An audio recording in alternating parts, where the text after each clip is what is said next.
Matta 14-cü fəsil. Yəhyanın edamı.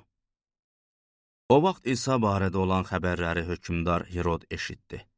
Nökərlərinə dedi, bu vəftizçi Yəhyadır. O, ölülər arasından dirilib, buna görə də o möcüzələr yaradır. Hirod qardaşı Filipin arvadı Hirodiyaya görə Yəhyanı tutturaraq qollarını qandalladıb zindana saldırmışdı. Çünki Yəhya Hiroda demişdi, Hirodiyanı almaq sənə qadağandır. Hirod Yəhyanı öldürmək istəyirdi, amma cəmaatdan qorxurdu. Çünki cəmaat Yəhyanı peyğəmbər sayırdı. Herodun ad günü qeyd ediləndə, Hirodiyanın qızı ortaya çıxıb rəqs eləməyə başladı. Bu, Herodun xoşuna gəldi. O, and içib bəyan elədi ki, qız nə istəsə ona verəcək. Qızsa anasının təhriki ilə dedi, vəftizçi Yəhyanın başını burada bir sini içində mənə ver.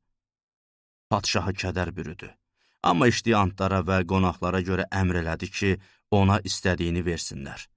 Beləliklə, zindanda Yəhyanın boynunu vurdurdu. Onun başı bir sini içində gətirilib qıza verildi. Qız da anasını apardı. Yəhyanın şagirdləri gəlib, onun cəsədini götürdülər. Onu bastırdılar və gəlib İsa'ya bu barədə xəbər verdilər. İsa 5000 nəfəri doydurur. İsa bunu eşidib qayığa minərək tək başına oradan kimsəsiz bir yerə çəkildi.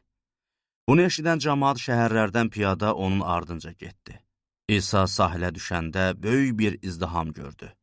Onlara rəhmi gəldi və xəstələrinə şəfa verdi. Axşama yaxın şagirdlər onun yanına gəlib dedilər, bura çöllükdür, vaxt da gecdi. Cəmaatı bıraq, qoy gedib kəndlərdən özlərinə yemək alsınlar. Amma İsa onlara dedi, gedməklərinə ehtiyac yoxdur. Onlara yeməyi siz verin. Şagirdlər İsa'ya dedilər, burada 5 çörək və 2 balıqdan başqa bir şeyimiz yoxdur. İsa onları buraya mənə gətirin, dedi. Cəmaata əmr elədi ki, otların üstündə otursunlar. İsa 5 çörəyi və 2 balığı götürüb göyə baxaraq şükür duası elədi. Sonra çörəyi bölüb şagirdlərə verdi. Şagirdlər də cəmaata payladılar. Hamı yeyib doydu. Artıq qalan hissələrdən 12 dolu zəmbil yığdılar. Yemək yeyən adamların sayı qadınlar və uşaqlardan başqa 5000 nəfərə yaxın idi. İsa suyun üstü ilə yeriyir. Bundan dərhal sonra İsa cəmaatı evlərinə göndərərkən şagirdlərini də məcbur elədi ki, qayığa minib özündən əvvəl o biri sahilə keçsinlər. İsa cəmaatı göndərəndən sonra dua eləmək üçün tək-tənha dağa çıxdı. Axşam olanda orada tək idi. Qayıqsa artıq qurudan çox stadi uzaqda idi və külək onlara qarşı olduğundan dalğalar qayığa zərbələr endirirdi. Gecənin 4-cü növbəsi İsa gölün üstü ilə yeriyərək onların yanına gəldi.